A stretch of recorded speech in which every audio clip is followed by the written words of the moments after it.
Hi Tamil சொந்தங்கள் அனைவருக்கும் இனிய வணக்கம். இன்றைக்கி நம்ம என்ன டாப்பிக்கை பற்றி பேச போகிறோம் அப்படின்னா, இன்றைக்கி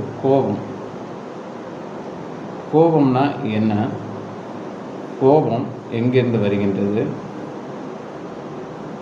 அந்த கோபத்தை எப்படி கட்டுப்படுத்துவது என்பதை பற்றி தான் இதில் நம்ம பார்க்க போகிறோம்.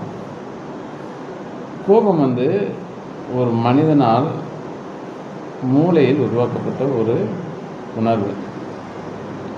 அந்த கோபம் எதனால் வருகின்றது?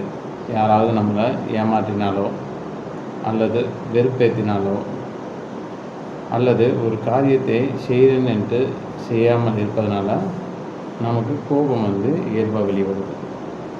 அது மூளையில் அட்ரிலின் என்ற ஒரு சுரப்பி சுரக்கின்றது. அந்த அட்ரிலின் சுரப்பி சுரந்ததுனால நமக்கு இதய துடிப்பு வேகமாக ஏற்படுத்திகிட்ருக்கு. இதய துடிப்பு வேகமாக துடிச்சிட்ருக்கு. அப்போ இதனுடைய வெளிப்பாடு தான் கோபம்.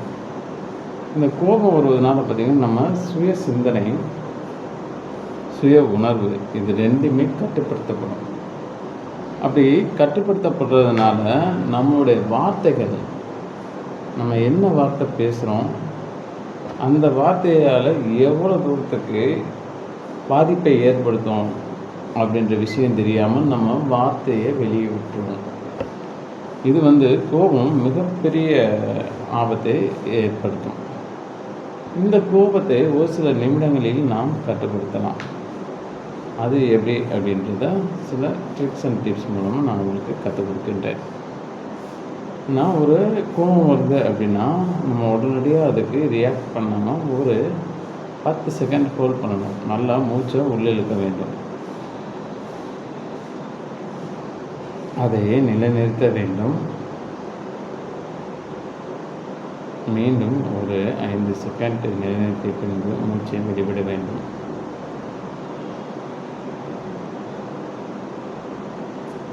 இப்படி நாம் மூச்சை கவனிக்க ஆரம்பித்தோம் என்றால் அப்போது ஏற்படும் பிரச்சனைகளை பற்றி யோசிக்காமல் இதனால் என்ன தீர்வை கொண்டு வரலாம் என்று யோசித்தோம் என்றால் நம்முடைய வார்த்தைகளில் கவனம் மிகவும் அழகாக வரும்.